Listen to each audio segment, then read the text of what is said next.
बायको म्हणजे बायकोच असते. कधी मंद दिव्याची वात तर कधी पेटलेली मशाल असते. ती जेव्हा घरात असते माझं तिच्याशी अजिबात पटत नाही.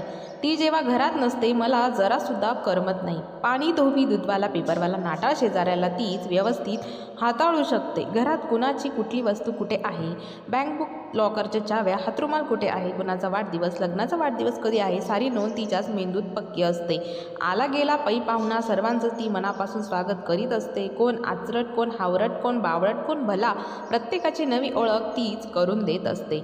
मुलाचा अभ्यास, गृहपाठ, पालक सभा तीच अटेंड करत असते. विविध कर्जे, कशाकशाचे हप्ते, सणवार, लग्नकार्य, देणीघेणी, अनेक आघाड्यांवर ती लढत असते. सासू सासरे, आई वडील, दीर जाऊ, नंदा आणि वहिनी सर्वांबरोबर समभावाने ती वागत असते. वरवर राग असला तरी मनात तिच्या रातराणीसारखी दडलेली एक प्रीत असते.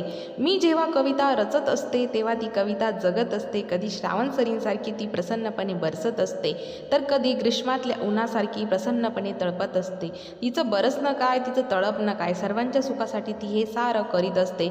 घरातील प्रत्येक व्यक्ती मजेत आणि आनंदात जगत असते कारण अवघ्या घरदारासाठी ती कणाकणाने झिजत असते.